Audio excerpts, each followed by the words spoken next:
Good morning mga katribo! Welcome to Straight Talk, brought to you by Daily Tribune and Teleradio Bandido TV, simulcast on DZRJ 810 AM. I'm Roy Pelovelio. And I am Dina Ventura. Today is Thursday, July 14, 2022, and it's a special day because we have a very special guest. Public service really runs in their blood. Despite being a political neophyte, he won the votes of more than 108,000 Ilocanos in the May 2022 elections. And he has hit the ground running because on his first official day as congressman, he already filed 10 House bills, including the Guide Bill, E-Governance Act, and free legal assistance for police and soldiers. Coming from a family of leaders and public servants, he is among the youngest lawmakers in the Philippines today at 28 years old, but he looks much younger than that. This is no other than the eldest son of President Ferdinand Bongbong Marcos Jr., Ilocos Norte 1st District Representative, Congressman Sandro Marcos. Good morning, Congressman. Good morning, Sir Roy. Good morning, Ma'am Dina. Thank you so much for having me. All right. So, how would you characterize your journey to Congress? Was it bumpy? Was it challenging? Or was it fun? All of the above? No, I made sure that I was well prepared enough for it by, of course, working with Majority Leader and soon-to-be Speaker Martin Romualdez. I worked in his office for 2.5 years. So I think that prepared me. I don't think there's anything that can prepare you for a political campaign kapag ikaw yung kandidato. So that in some sense was bumpy, but it was rewarding. I enjoyed it, and I'm happy that I was able to come out victorious. Yes, congratulations. Thank you. So, Sandro, looking back at that time still, did you encounter any difficulties that you weren't expecting at all? Or if not, then are there any memorable moments that you can share with us? I always knew it would be hard. Sa totoo lang, malakas din yung kalaban ko. So, I knew that we would have had to work. Okay. But I had a very good team with me. The assistance of course, our Senator Amy, my cousin Matt, and my whole team, my whole campaign team. So it was really a journey that I enjoyed, and I just hope now to be able to deliver. Did you get any advice from your parents about like how to handle the campaign and meeting just people? To make sure that you start from the grassroots up. Okay. Puntahan mo yung malayo na barangay, no matter how small, no matter how big, just to make sure that you do it. And to keep your head down. Okay, it's good advice. Anyway, I should say he has the benefit of experienced politicians in the family. But again, speaking of family, what are the things you are most proud of your parents? Well, my dad is now president. That's something to be proud of, I think. Definitely. No, they really do bring me so much pride. And my mom does not like to be in the limelight, but if only you saw how hard she worked during the campaign, everything that she did behind the scenes. We love her dearly. And so yes, I'm proud of both of them. About your father, what is like as a parent, how would you describe him as a father? Chill lang. Chill lang. When we were younger, he was a little strict. I guess because bata lang kami. But when we grew older, when I was in college naging opposite. Yung naging stricto yung nanay ko. My dad. Became your friend. So, my dad's logic naman is that, he made sure we grew up the right way. When you reach a certain age, ang desisyon nyo na. So, I already taught you what's right, what's wrong. You know what to do. I trust you enough to do the right thing.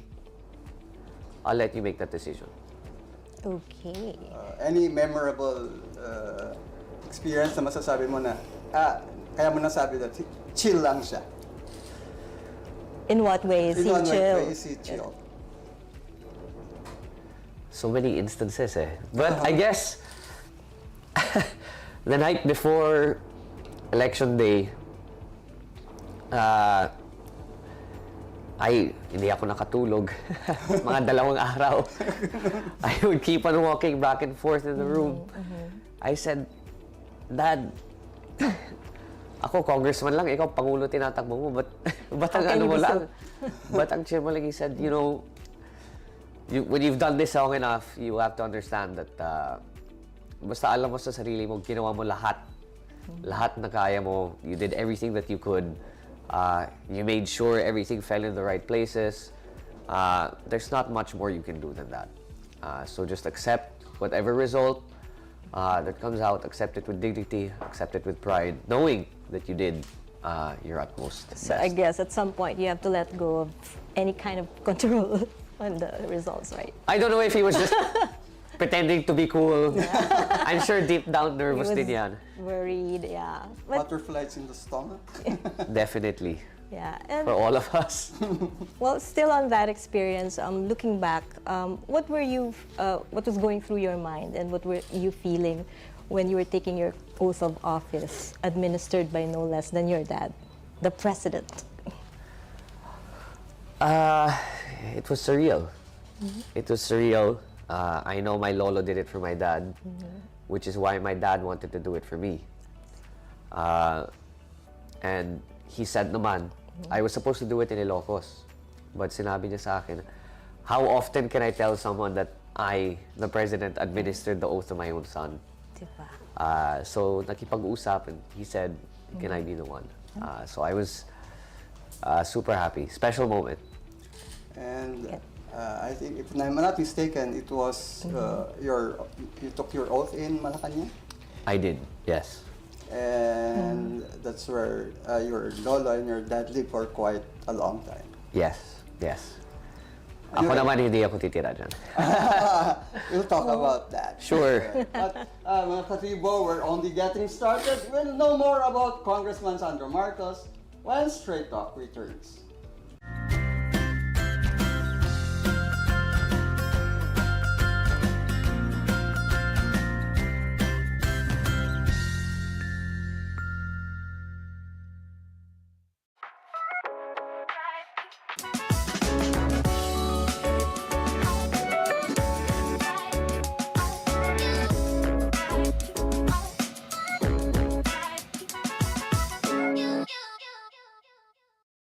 Welcome back to Straight Talk. We're still with Congressman Sandro Marcos, and before the break, we were talking about his journey getting to where he is now.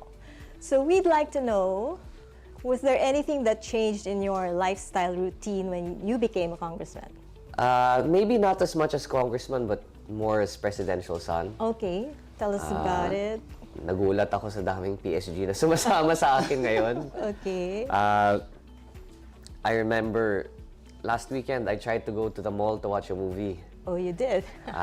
Alam mo naman, punong-puno yung mga mall kapag weekend. So, I tried to be as low-key as possible.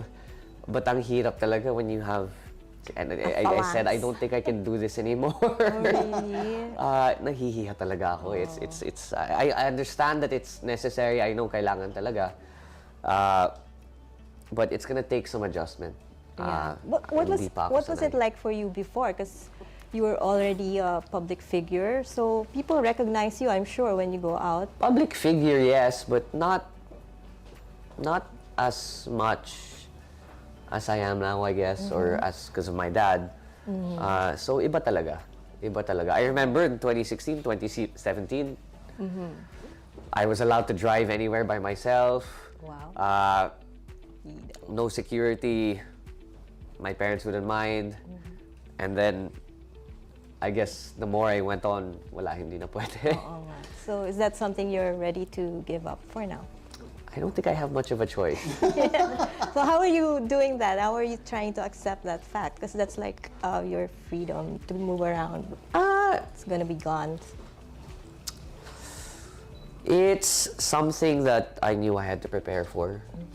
Especially when my dad announced, you always have to think that he's going to win. So I came to terms with it pretty quickly. Tama what my former boss said, na wag ka na lang tumakas sa mga PSG, huwag mo na gayahin yung tatay mo at yung tita mo. Huwag mo na silang gayahin, gawin mo na lang kaibigan para mabait sila sa iyo. So that's, you know, give you some leeway about certain things. That's the route that I decided to take. Okay. Unlike my father and my tita Aimee, they would have competitions kung sinong may mas magandang idea kung paano makatakas sa PSG. Okay. Well, you're saying now that as presidential son, you have to live with increased security, and of course, as a public figure, in this time, panahon ngayon ng social media, and you're very much visible in social media. Your Instagram account, over 900K followers. How do you handle negative criticisms or bashing in the media, if there are any? I don't really, you know, there's no such thing as a politician with a 100% approval rating. That's never gonna happen. So I just take it in stride. It's a two-pronged thing. You know, you always have to be open to criticism as a public servant because that's what makes you better. At the same time, you know, there will be a faction of people that no matter what you do or no matter what you say, will always go against what you say. If I say the sky is blue, they will tell you the sky is red. Kasi ganun lang talaga sila. At the same time though, it should be taken with a grain of salt because that's the only way you can better yourself as a politician, as a public servant, by listening to the people who think you're not doing enough. I just think that should be juxtaposed with what you see on the ground. Because iba talaga kapag nararamdaman yung tao kung ano yung ginagawa mo. I always say performance is the best equalizer. And nakikita mo naman talaga kapag may utang na loob yung tao sa'yo sa mga ginagawa mo. Yeah, no? I think it takes a lot of inner strength to be able to face criticism like that. Either that or you just get used to it. Yeah.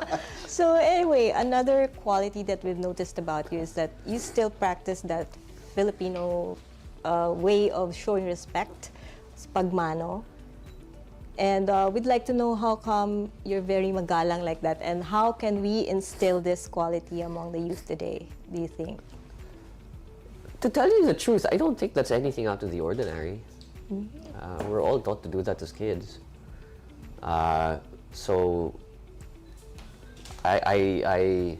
it's just stuck with me, and I don't think anyone else is any different.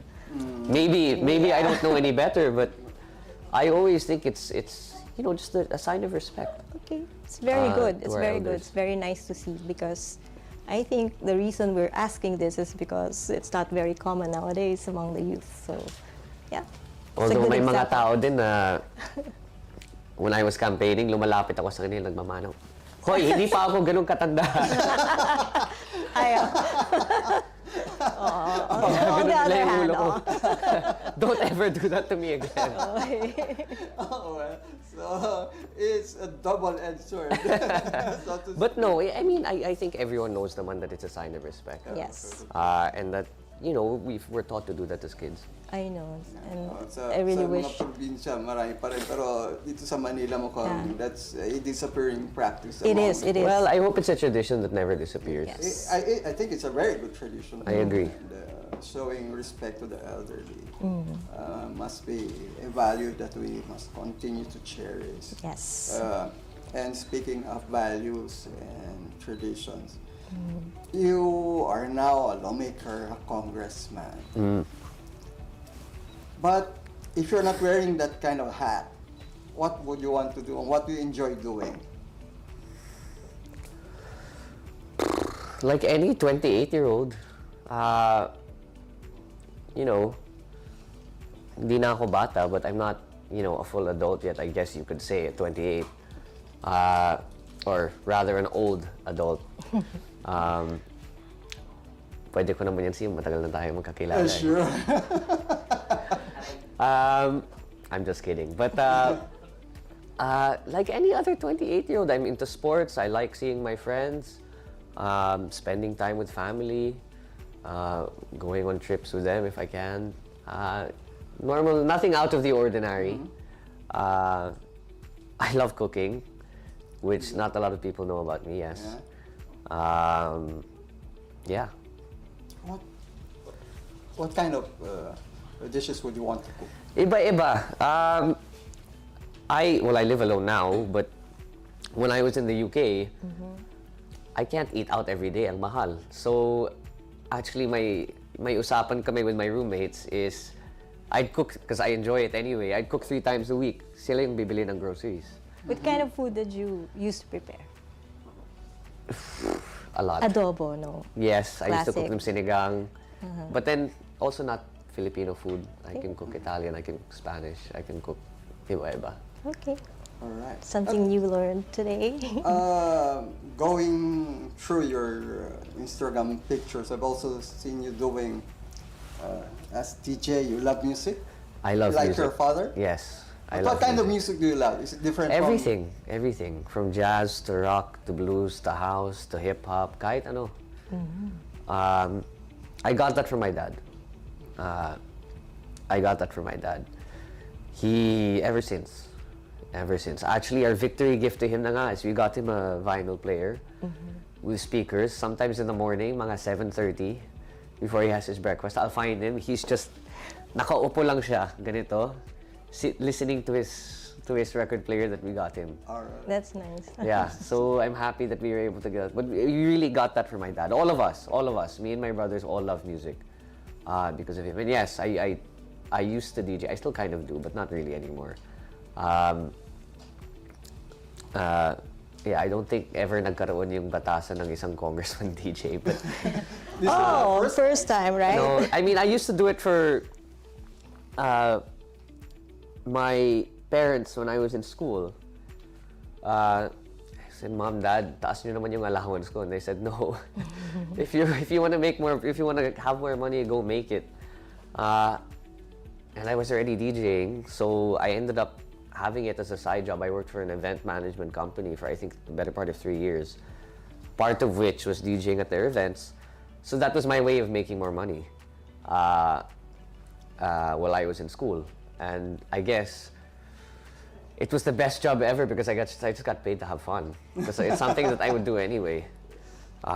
So that's how I picked it up. I've been doing it since I was 12 years old, so 16 years na. Wow, that's a long time. Anyways, getting very interesting, but before we continue, here are a few reminders. Straight Talk will be back.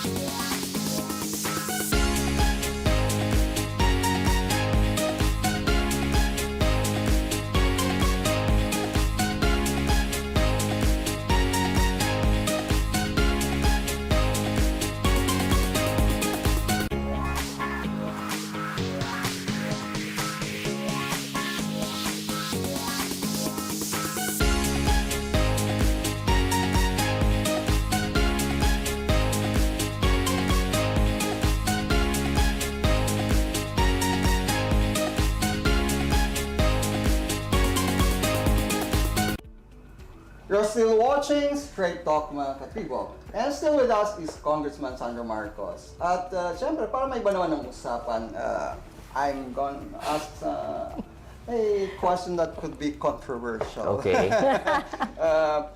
Still a young adult, as you said, not yet a full adult, but when do you think is the right time for you to, are you considering now to settle down and build a family of your own? Absolutely not.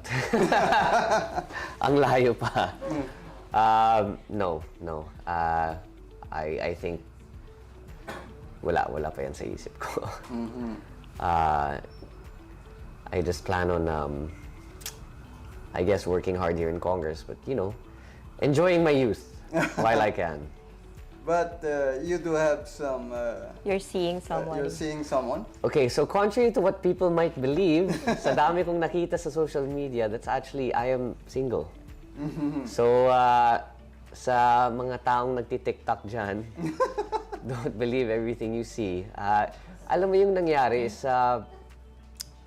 karamihan sa mga kaibigan ko na babae, ginawang item. Kung sino-sino. And I mean, these are my, they're Friends. my closest friends ever since.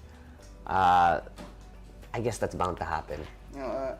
So that's okay for me. And because of this na ginawang items, ang dami mong follower na heartbroken. Ay, Reading at the fans. I don't know what to say to that. Let's make him more uncomfortable, Pablo. I don't know what to say to that. But I mean, I don't even know if it comes with the territory of being the son of the president. I don't know. I don't know if nangyari ba to kay Baste. I don't have no idea. Actually, it did. It did. Yes, It did. yes, It did. I of remember course. it did. Yeah. Stuff like that to me is not important. It's not. I don't. I always like to remind people, please, hindi ako artista. Please, I'm a public servant. I'm here to make sure that, Ilocos Norte, lalo na yung first district, gets everything that they need and develops in the way that we need it to develop. I've never been. I have friends that are ang dami kong kaibigan na nasa showbiz, but I've never been one to associate myself with being an artista or being like that. And I hope people understand that, I understand that it's part of it. And I guess having that following on social media. But no matter what, hindi ako magiging artista. And it's just, that's no disrespect to the profession, but I can't act, I can't sing. I'm not, I'm not talented in that respect. I'd rather stick to what I think I'm better at. On to more serious On to things more serious naman. matters. Kasi naman. As I said before, you hit the ground running. You filed 10 bills just June 30. 10. Wow. So, that shows you how serious he is as a legislator. Pero how do you want to be known as a lawmaker? The idea of 10 bills is a nice one, but I think the focus on quality over quantity. I think sometimes there's an issue where, and I guess because it's quantifiable, but this congressman, 300 bills authored, 400 bills co-authored, kung ano-ano. How many became laws? How useful was the law that they passed? Is it a robust law that will not be ratified or changed in the coming administrations? It's hard to think in those terms because it's easy to grasp a number. But I think 10 is a good number, but it has to be 10 Really good ones. good bills. And I'd rather have 10 good bills than 100 okay ones. And I'd rather have 10 bills that be passed into law than 100 that aren't at all. But with regard to that, and with what you said of how I think I want people to remember me, I think it's just someone who, number one, above all else, Congress is a collegiate body, and you have to represent and fight for the institution. And you will always get told, and I was always told during my time as a staffer here, is that you must always protect the institution first. And I think I would like to be remembered as someone as that. Someone who protected the institution, someone who fought by the institution, and someone who did the institution proud by being an efficient and I guess humble lawmaker. Okay. So out of the 10 bills that you filed already, what would be the priority for you? Well, the first one, the guide. guide. Because I was actually in the Go Negosyo event last night. But MSMEs make up the majority of the businesses in our economy, which means they were also the hardest hit, and they still are the hardest hit. And even if we are enjoying, I think, upwards of 7.5% GDP,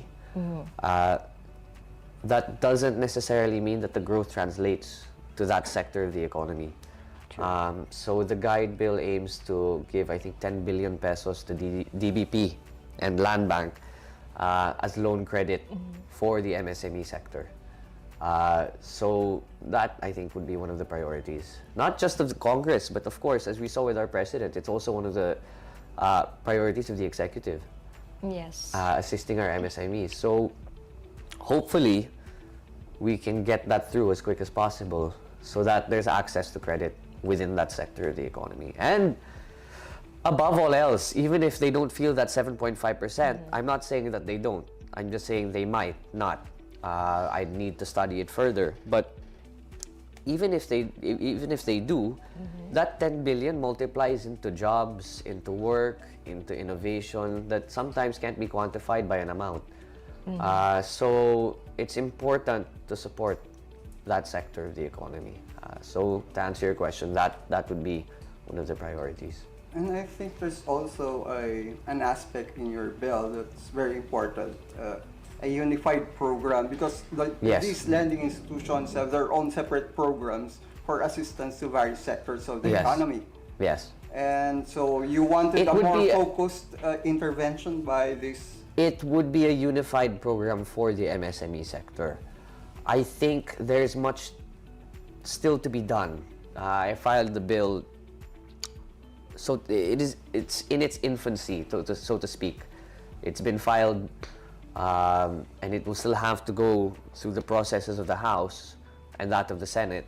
And I think while that is happening, we have to speak to the stakeholders, we have to speak to the MSMEs, we have to speak to the lending institutions to really solidify that framework and make sure that all stakeholders are pleased with what comes out.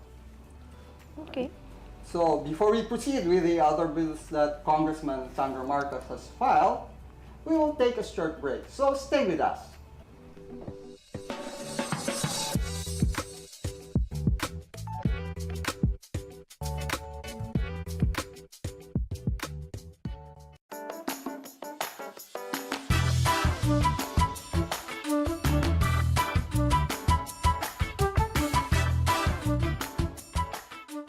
Straight Talk is back. Before the break, Roy and I asked Congressman Sandro Marcos about his priority bills, and we are particularly interested in House Bill number 20 or the Apprenticeship Bill. What does this bill want to achieve and who will benefit from this? Well, the Apprenticeship Act, first of all, was filed in order to make some changes into some chapters of the Labor Code of the Philippines. Okay. It's in order to create a more robust employment framework for the economy moving forward. A lot of the problems that lie within our economy are not just in unemployment. Unemployment is a very big part of it, but a large part of it is also underemployment. Underemployment happens as a result of a mismatch in the available jobs and what the job seekers or the job market is qualified to do. Yeah. Meaning they have to settle for jobs that they aren't necessarily experts in, which results in limited productivity. So the Apprenticeship Act just hopes to institutionalize a framework that will allow for earlier training and more vocational training to people that already know what they want to do. If I'm not mistaken, I believe that's from 15 to 18 years old that counts as an apprentice. And it's in order to equip our youth with more knowledge of the profession that they want to go into. It is a multifaceted approach. The bill also hopes to give credits. During the apprenticeship program, it hopes to give credits where necessary to the school that you're already enrolled to. Para naman, hindi basta wala yung trabaho mo, di ba? But more than that, I think it's also to instill a good sense of drive, a good sense of motivation for our soon-to-be workforce. Okay. And, you know, the Philippines is in this actually very advantageous position in which the population of the Philippines, what we call the the rate of dependency. So yung mga matatanda na hindi nagtatrabaho, yung mga bata pa na hindi pa kayang magtrabaho, ay maliliit lamang. The biggest sector of our economy now, or our demography, or our demographics rather, is the 15 to 30 years old. Okay. Which means we must take advantage of what we call the demographic dividend. That is when the biggest part of your population are those that can work. Because what happens, if you look at the older economies now, like the UK, Japan especially, you know, karamihan sa mga tao dyan matatanda na. Hindi na sila nagtatrabaho, which means Retired. the government is paying for them. You are not giving money to the government. They have to spend a lot on healthcare. They have to spend a lot sa pension nila. That takes out expenditures from what you could be doing, build. Development. The different programs, developing the different provinces, developing the different parts of the nations appropriately. So we are in this very good situation that the majority of our population is young and able to work. In order for that to be achieved, they need to be able to work, which means you need to equip them with the necessary tools, with the necessary skills to be able to take on that job market and say, oh, ito available, alam ko, natuto na ako dito, nag-apprenticeship ako dito, nag-internship ako dito. So alam ko na kung paano itong gawin. That way, hopefully, the coming workforce, or the workforce that is coming of age rather, can hit the ground running. Yes. And that demographic dividend that we call can be achieved. Because if you look at some of the biggest economies now, they took advantage of that, South Korea especially. So it's malaking bagay pa yan. So that's going to take cooperation from the private sector, right? And then the schools Yes. factor Yes. that in their Yes. curriculum. or Ma'am, to something. tell you the truth, moving forward, there has to be a cohesive relationship between the private and public sector.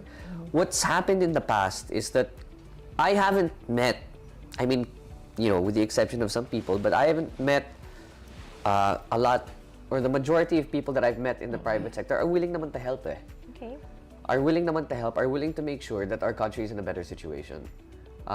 Because, I mean, of course, it's probably mutually beneficial to them, but that doesn't mean they're not willing to help. So I think when you say that it needs private sector cooperation, Yeah, so- everything needs private sector cooperation. Everything, every bill that you file needs private sector input. Every project will need to have cooperation with the private sector. That's why this administration is going to be so big on PPPs. Public-private partnerships are going to be a foundation of how the build project of former President Duterte gets continued. Okay. So that we can do it at a bigger scale, we can make it more efficient, and we can build upon the success of the last administration. All right. Speaking about this bill, ito ba galing from personal experience? Because I understand you have familiarized yourself with the jobs of the different department of your father during his tenure as a senator, and also you worked under your uncle, Yes. House Speaker Martin Romualdez, in preparation for your future job. Hindi as pa a House lawmaker. Speaker, Majority Leader. Majority Leader, soon to be Speaker. Wait, sorry, what was your question? I didn't hear you. I Is think it this something close bill to was inspired by your experience working, Somewhat, trying to familiarize somewhat. yourself with the Somewhat, yes. legislative work. It was somewhat inspired by that, but really the inspiration drew more from the fact that, like I said, we are in this situation in which if we do the right things, we can really benefit from it. And that is that the majority of our population is willing and able to work, and that they are in that age in which the government is not so much spending for them, but your productivity or the things that you do in order to work will be to the benefit of the government. Because they're not paying for your pensions, your healthcare bills aren't as high as when you're, you know, extremely old or very young. So it's more to the point that we have to take advantage of that situation. All right. Speaking of taking advantage of the situation, and doing some reforms, particularly with the job and labor sector. Kasi ngayon mainit din. Ang sabi ng iba, many of the problems we are facing is because of problems with our constitution. So this early, mayroon namang nagpo-propose ng charter change in the Senate, and even here in some lawmakers are talking about filing a proposal for charter change. What's your thought on this?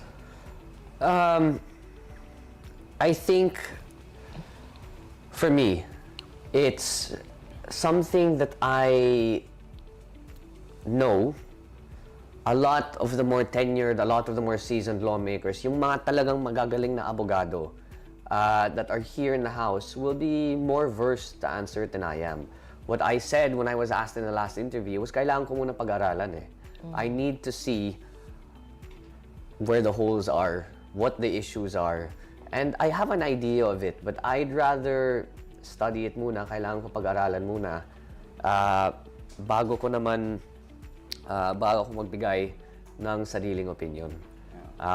Ayaw ko naman na magkunwari na alam ko lahat, pinag-aralan ko lahat ng tatanungin mo sa akin tungkol sa House Bill, whatever, ay kabisado ko na dahil hindi naman yan totoo. There's no one that can memorize everything, anything under the sun. And to tell you the truth, my specialty, or what I took on was under the branch of economics, finance, and economic development, and of course, the aspect of human growth. Human development and economic growth. But that's not to say, me being a lawmaker, that I will not take on the issue of charter change. What I am saying is, give me a few weeks to study it muna, and then I can give you my opinion. Because I don't, something as, I don't want to say controversial, but something as heavy and something as serious as changing the Constitution should really be studied and studied thoroughly. And to tell you the truth, even if I have a rough idea of it, I want to have the nitty-gritty really nailed to the T. So until then, I want to, I guess, keep my opinions to myself. I guess we can leave it at that. Yeah, I think that's a very good tack to take because, charter change is such a divisive topic and issue, and in our society today, the cancel culture has become so pervasive. I don't think it's as divisive. I don't think charter change is as divisive as people make it out to be. I think even people on the opposite side of the political spectrum will tell you that there are certain provisions in the Constitution that have just simply become outdated because of how old it is. Yes, but and that's not, there's no denying that because they've come out and said it. What I think is important is that enough due diligence is made to make sure that if the Constitution is ever changed, it is only changed to the point that it has to be changed and not beyond that. Yes. Which is what I think some people are scared of. Yes. So I think us as lawmakers have to make sure that we are thorough in studying and analyzing what is the best course of action over the next 6 years. I agree. Because I think a lot of people, because they don't understand the issue as much or they haven't really studied it. So that's why there's that fear or all those issues that they raise. So which causes all those conflict. Which brings me to my next question, which is about cancel culture. Okay. All right. So my favorite. Yeah. So is it okay for you to cancel someone just because they have opposite views? My opinion on cancel culture is very simple. In instances such as sexual abuse, rape, you look at some of the instances in Hollywood that have happened, which have triggered cancel culture of certain TV personalities, certain directors, certain actors. That's very understandable. But when you bring cancel culture into the political spectrum and the political discourse that a country is ongoing, it becomes a lazy practice. Because for me, cancel culture is just, I'm too lazy to deal with you. Ayokong intindihan kung saan ka galing.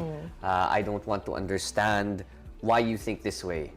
Instead, dun ka na lang. I'm not gonna talk to you. You're not worth my time. To me, that's not how political discourse works. I found that a lot to do with public service, and especially a lot to do with politics, is coming to a compromise. Yes. It's finding that middle ground where both parties meet and agree. You cannot do that if you say, ay, alam mo, bobo ka lang, ako lang mas magaling sa'yo, dun ka na lang. We are above you, we are above you, and your opinion is not worth my time. That's not productive in any way, not gonna shape, or work. form. So I just think it's come about as the result of people being lazy to understand where other people are coming from. I mean, we live in and everyone is guilty of it. We all live in our own echo chamber sometimes. And sometimes, especially in times of elections or political divisiveness, I guess, those echo chambers become reinforced. And it's very easy, if I'm with 10 of my friends who have the same opinion, to tell the other 5 people on the table next to me na my opinion is superior to yours. But what you have to remember is that that's not how you get people on your side. And people will always forgive you for what you say.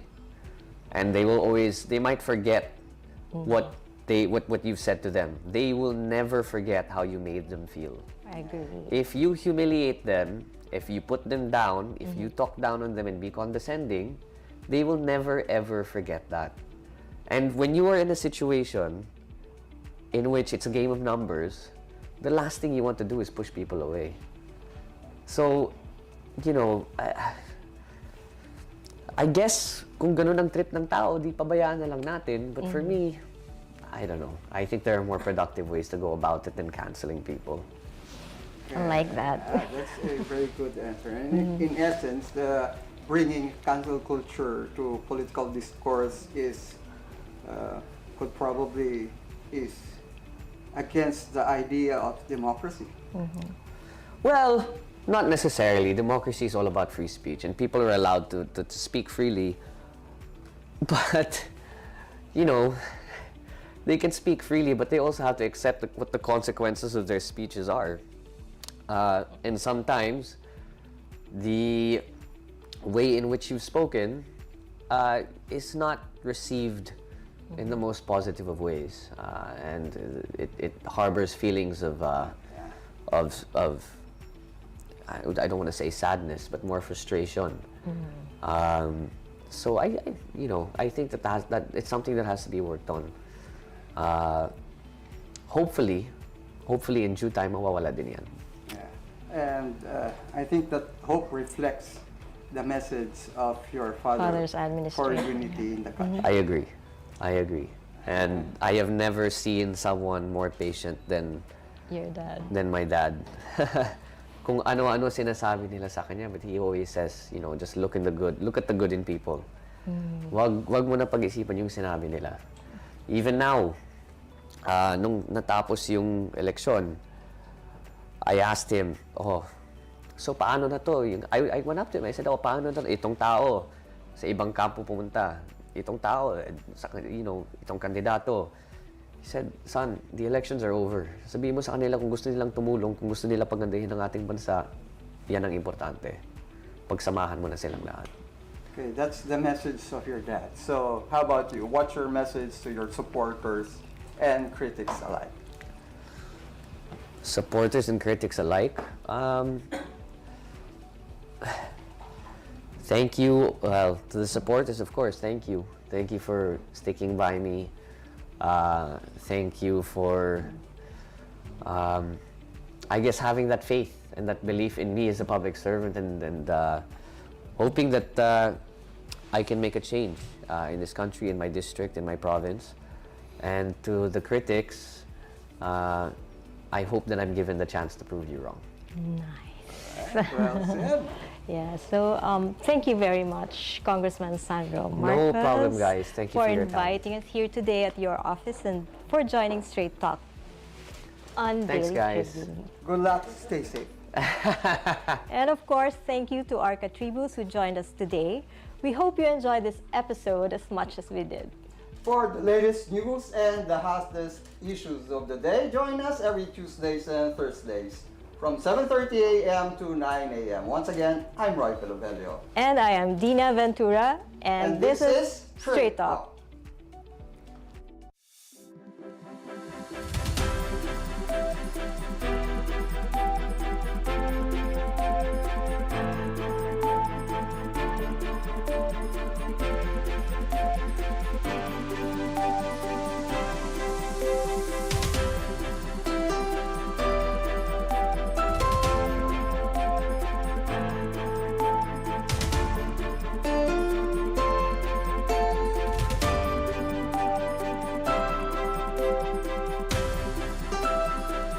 Daily Tribune would like to thank the following: Makati City, SM Supermall, Sharp, Century Peak, Prime Homes, Tulfo, DOTR Railway, LRTA, LRMC, Megawide, PGMA, DBP, CAA